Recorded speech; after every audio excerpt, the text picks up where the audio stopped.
नमस्कार दोस्तों, आज की न्यूज में आपका स्वागत है। दोस्तों, पिछली कई वीडियोस में मैं आपको बताता रहा हूं कि आने वाले समय में भारत की ग्रोथ अपनी नई ऊंचाइयों पर पहुंचने वाली है और उसके लिए मजबूत कारण भी मैंने आप लोगों से लगातार शेयर की है। और आज आई दो खबरों ने मेरे इन दावों को न केवल सच साबित कर दिया है, बल्कि आज आई खबरें तो मेरे अनुमानों से भी कहीं आगे तक चली गई हैं। तो चलिए जानते हैं कि ये दोनों खबरें हैं क्या, जिन्होंने भारत के लिए खुशियों का अंबार लगा दिया है। लेकिन अब आप लोगों से रिक्वेस्ट है कि चैनल को सब्सक्राइब कर लीजिए, क्योंकि यहाँ आपको डिफेंस, फाइनेंस और फॉरेन पॉलिसी पर वीडियोस रोज मिलती हैं।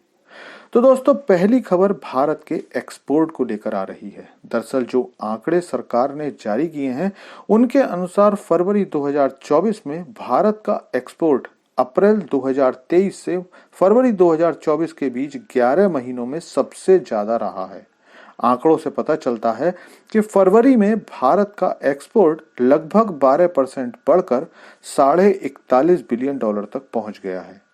इन आंकड़ों में मुख्य रूप से इंजीनियरिंग गुड्स, इलेक्ट्रॉनिक सामान और दवाइयों का मुख्य योगदान रहा है। हालांकि इसी दौरान एक बात जो भारत की अर्थव्यवस्था के लिए चिंता का विषय रही है, वो है सोने का हद से ज्यादा आयात, क्योंकि इसके कारण भारत का व्यापार घाटा भी बढ़ गया है। जो लोग ट्रेड डेफिसिट या व्यापार घाटे के बारे में नहीं जानते, उनको बता दूं कि भारत जो सामान विदेशों को भेजता है और जो सामान विदेशों से भारत आता है, उसके अंतर को व्यापार घाटा कहते हैं।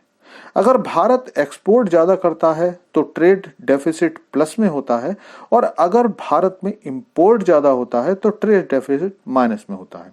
और फरवरी में भारत ने इतना ज्यादा सोना आयात किया है कि भारत का ट्रेड डेफिसिट $18.7 बिलियन हो गया है, जो एक साल पहले फरवरी में $16.57 बिलियन था। मतलब पिछले साल के मुकाबले इस साल फरवरी का ट्रेड डेफिसिट लगभग $2 बिलियन ज्यादा रहा है, जो इकोनॉमी के लिए सच में बहुत ज्यादा खराब संकेत है।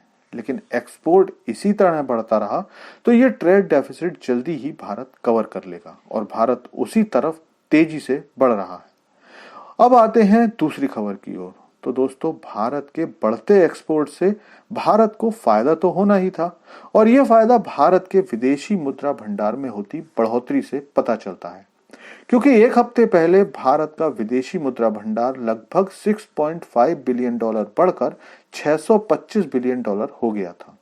लेकिन आज जो आंकड़े मैं आपको बताने वाला हूं, उन्होंने तो बड़े बड़े एक्सपर्ट्स को गलत साबित कर दिया है, क्योंकि खबरों के अनुसार पिछले सप्ताह भारत ने अपने विदेशी मुद्रा भंडार में $10 बिलियन की बढ़ोतरी की है, और अब भारत का विदेशी मुद्रा भंडार बढ़कर $636 बिलियन हो गया है। और इस आंकड़े पर पहुंचने के बाद अब भारत के लिए अपने ऑल टाइम हाई पर पहुंचना कोई बड़ी बात नहीं है। अब भारत अपने ऑल टाइम हाई से केवल एक कदम दूर है, क्योंकि भारत का विदेशी मुद्रा भंडार अक्टूबर 2021 में रिकॉर्ड हाई पर था, जब ये $645 बिलियन था। इसी अवधि में भारत का गोल्ड रिजर्व भी $2.29 बिलियन बढ़कर $50.71 बिलियन हो गया है। लेकिन भारत के बढ़ते फॉरेक्स रिजर्व पर आपका क्या सोचना है, कमेंट करके बताइए। Thanks for watching video.